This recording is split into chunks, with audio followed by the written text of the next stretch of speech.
할렐루야. 우리 사랑하는 성도님 여러분, 한 주간 주님의 사랑과 은혜 가운데 잘 지내셨으리라 믿습니다. 오늘도 주님의 그 은혜 가운데 이 예배 자리에 나오신 여러분들 다시 한번 진심으로 주님의 이름으로 환영하고 축복합니다.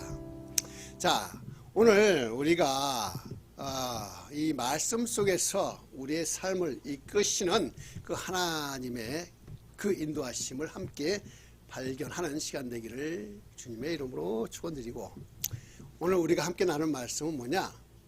광야를 지나서라고 하는 제목으로 출애굽기 13장 17절에서 22절의 말씀을 가지고 이스라엘 백성이 어떻게 그 광야를 지나갔는지 그 이야기를 함께 나누겠습니다.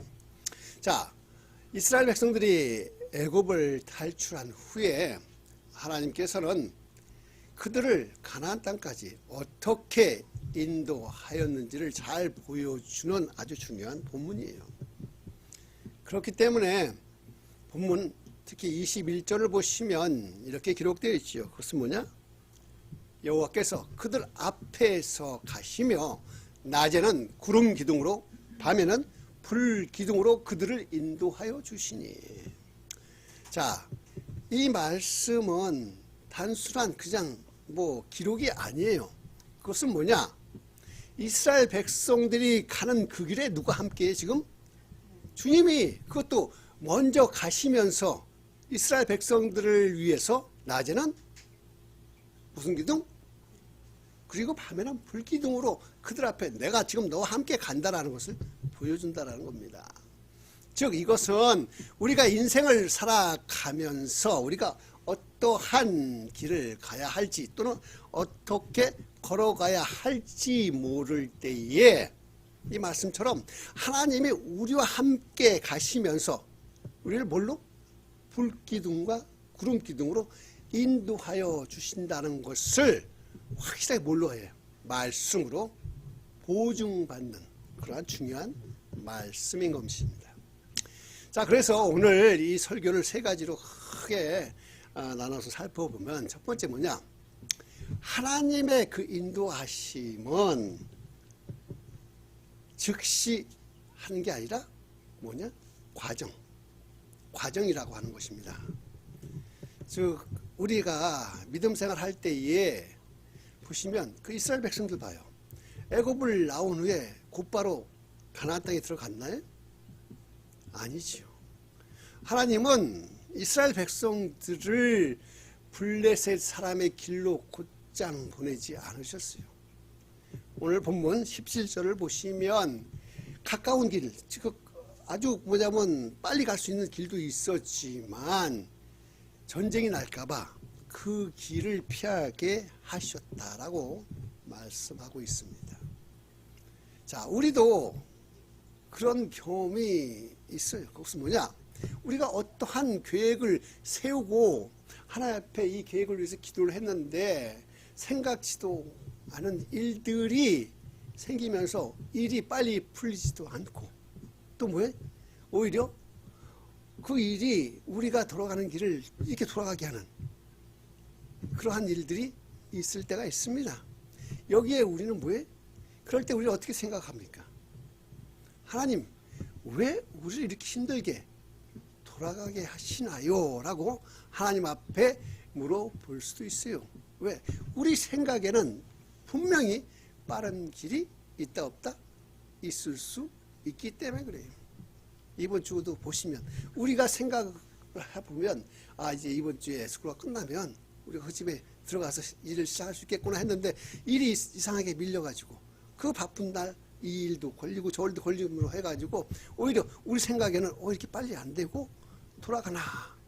하지만 하나님은 우리의 그 현재만이 아니라 우리의 그 약함, 또한 우리의 그 두려움, 우리의 그 믿음의 수준까지도 알고 계시는 분이시기 때문에 우리를 보호하시기 위해서 때로는 빨리 가는 길보다 오히려 돌아가는 길을 주실 수도 있다는 겁니다.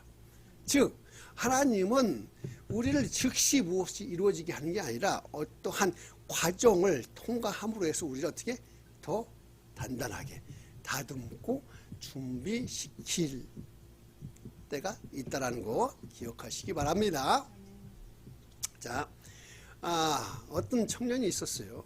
근데 그는 매일매일 기도하면서 이제 내가 대학교 졸업을 했는데 좋은 직장에 좀 들어가게 해달라고 기도했다는 거예요. 그러면서 새벽에도 뭐냐면 예배도 가고 그 다음에 수요 예배도 가고 그렇게 열심히 예배도 참석하고 간절히 기도하면서 구했는데 이상하게 시험만 보면 떨어지고 또 시험만 보면 떨어지다 보니까 나중에 마음이 낙심되어서 하나님 앞에 이렇게 따지듯 기도했다는 거예요. 하나님, 왜 제 기도를 안 들어주시나요? 그런데 시간이 지나면서 그는 나중에 알게 됐다는 거예요. 그것은 무엇이냐? 그가 처음 취직을 원했던 그 회사가 이렇게 경기가 안 좋다 보니까 구조조정이 돼갖고 막 있는 사람도 막 자르고 그러다 보니까 지금 그 회사는 오히려 나빠지고 오랜 시간 동안 다른 하다가 들어갔던 지금 회사가 오히려 더 안정적이고 더 좋았다라는 것. 이것을 나중에 와서 간증하면서 고백을 하는데 그가 이렇게 이야기했대죠. 하나님은 나보다 더 잘 알고 계시는 분이 누구다? 하나님이시다라는 겁니다. 자, 우리의 삶도 마찬가지예요. 하나님은 지금 우리가 원하는 그들 즉시 이루어 주시는 것이 아니라 완전한 길로 믿음의 과정으로 우리를 이끌어 가시는 것이다라는 겁니다.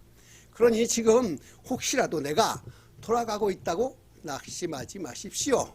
하나님은 반드시 우리를 어디로 이끌어 가요? 약속의 땅으로 우리를 인도해 가시는 것입니다. 자, 그리고 이제 두 번째, 하나님의 인도는 어떨까? 눈에 보일까요? 안 보일까요? 보통은 안 보인다 생각하지만 하나님의 인도는 눈에 보입니다. 또한 함께 하십니다. 자, 21절을 다시 보시면 이렇게 나오죠. 여호와께서 그들 앞에 가실 때 낮에는 구름기둥, 밤에는 불기둥으로 그들을 인도하신다. 자, 그것을 따라가는 이스라엘 백성들은 그걸 봐요, 안 봐요? 보죠. 우리 앞에 누가 인도하고 가고 있어요? 하나님이. 왜냐? 이스라엘 백성들은 하나님은 안 보일지 몰라도 하나님이 이끌고 있는 구름기둥과 불기둥이 보여요. 그래서 그들은 하나님의 인도하심을 눈으로 보고 그 구름기둥과 불기둥을 통해서 이것은 단순한 어떠한 현상이 아니라 하나님께서 우리와 함께 가신다는 거. 그래서 낮에는 그 사막의 뜨거운 햇볕도 가려주고 밤에는 그 추운 그것도 또한 어둠을 밝혀주는 역할도 하나님이 해주셨다는 거예요. 그것이 뭐예요? 그들의 삶에서 실제적이고 구체적인 하나님의 인도였다는 것입니다. 우리 사랑하는 성도님 여러분, 지금도 하나님은요 우리의 삶 속에서 구체적으로 역사하신다는 거예요. 즉 그게 뭐예요? 말씀을 통해서, 기도를 통해서 또는 사람을 통해서 하나님은 우리를 인도하고 계시는데 중요한 것은 뭐냐? 우리가 그것을 인지하고 있느냐 못하느냐의 차이라는 거예요. 우리가 눈에 안 보인다고 그것을 인지하지 못하면 안 된다는 거예요. 그래서 하나님은 우리에게 뭐예요? 보여주셔요? 안 보여주셔요? 보여주세요. 뭘 통해서? 사람을 통해서, 사건을 통해서. 자, 어떤 한 분이 또 있었어요. 근데 그 사람의 인생이 너무도 힘들어서 하나님이 정말 나는 진짜 하나님이 계시나 안 계시나 이렇게 의심하던 때에 누군가가 그 지하철 안에서 열심히 성경을 보고 있는 모습을 보았을 그 순간 가슴이 뭉클해지면서 이런 생각이 들었다고 합니다. 그것은 뭐냐? 하나님은 지금 내가 아무것도 안 하는 것 같이 보이지만 내 앞에 성경을 열심히 보고 있는 사람을 통해서 나도 인도하고 계시는 하나님이 나를 잊지 않고 계시구나 하는 것을 깨달았다는 거예요. 자, 이처럼 하나님은요 우리와 함께 계시고 지금도 끊임없이 우리에게 내가 지금 너와 함께 있다, 너와 함께 있다 하고 사인을 보내고 계시는데 다만 우리가 그것을 보지 못하고 있을 뿐이라는 거예요. 그래서 우리는 말씀과 기도로 늘 깨어 있어야 된다는 겁니다.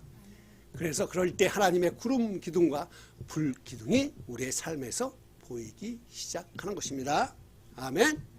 자, 그리고 이제 세 번째, 하나님의 그 인도하심은요 중단되지 않고 끝까지 이어져 간다라는 것입니다. 자, 22절은 이렇게 말하죠. 구름 기둥과 불 기둥이 백성 앞에서 떠나지 아니하시니라. 자, 이게 얼마나 위로가 되는 말씀인가요? 하나님은 중간에 포기하시지 않는 분이에요. 포기라는 게 없습니다. 그래서 우리를 그 약속의 땅에 도달할 때까지 끝까지 인도하시는 분이 누구? 하나님이시다라는 것입니다. 성경에 보면 아브람, 요셉, 다윗 다 아시는 분들이잖아요. 근데 그들의 인생을 보면 다 하나님의 인도하심을 받으며 살았던 사람들이에요. 아브람 일생 보십시오. 그의 삶 속에 하나님이 얼마나 그를 끝까지 인도하셨나요?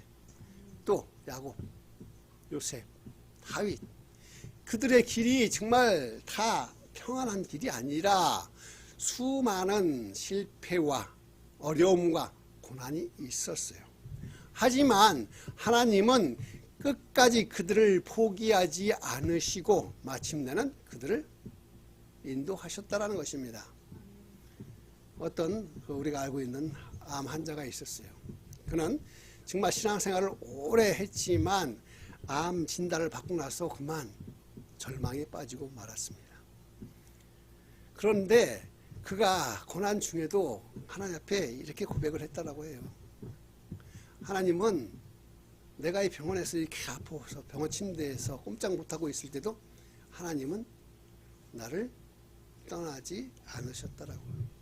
오히려 그 어느 때보다 내가 건강해서 막 여기저기 다닐 때보다도 오히려 더 이 병원 침대에 누워있을 때 더 가까이 계셨다라고 고백을 했다라는 것입니다. 자, 우리도 한번 돌이켜봐요. 우리도 마찬가지 아닙니까? 지금 광야 한복판을 걷고 있는 분이 누군가요? 지금 그분이 우리 안에 계신가요? 나만 혼자 광야에 있는 게 아니라 그분이 지금 나와 함께 있다는 것을 믿으십니까? 하나님은 여러분을 절대 혼자 두지 않으십니다.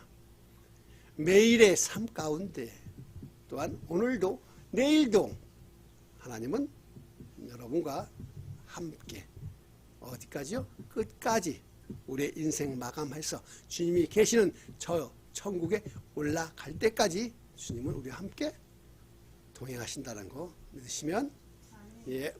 자, 우리 사랑하는 성도님 여러분, 자, 간혹 우리는 우리의 인생이 마치 삭막한 어떠한 광야처럼 느껴질 때가 있어요. 그럴 때 우리가 기억해야 될 진리는 뭘까요? 예, 하나님은 지금도 나를 인도하고 계신다는 것입니다. 예수님이 십자가에서 우리 죄를 대신 지시고 돌아가셨을 때에 그 예수님은 하늘로 올라가셨지만 대신해서 성령님이 오셔서 우리 안에 그 뒤부터는 우리는 뭐예요? 성령님과 동행하면서 이 힘든 세상, 광야 같은 세상에 우리가 살아갈 때에 우리를 인도하시는 분이 누굽니까? 성령 하나님이신. 그 성령 하나님은 그냥 하자마자 즉시로 모든 일이 다 이루어지는 게 아니지만 우리가 돌아가는 길 같아도 그 과정을 통해서 우리를 훈련시키시는 분이 하나님이십니다. 지금 이 순간도 말씀과 기도를 통해서 사람을 통해서 하나님의 역사가 우리 눈앞에 보이도록 인도하고 계시는 분이 누구? 하나님이십니다. 그리고 절대 중간에 멈추시지 않으시고 약속한 그 땅 끝까지 함께 하시는 것임을 믿으십시오. 오늘도 우리는 이 진리의 말씀을 붙잡고 우리의 삶 속에서 하나님의 그 구름 기둥과 불 기둥을 바라보면서 살아가시기를 주님의 이름으로 축원드리면서 다 같이 기도하시겠습니다. 할렐루야.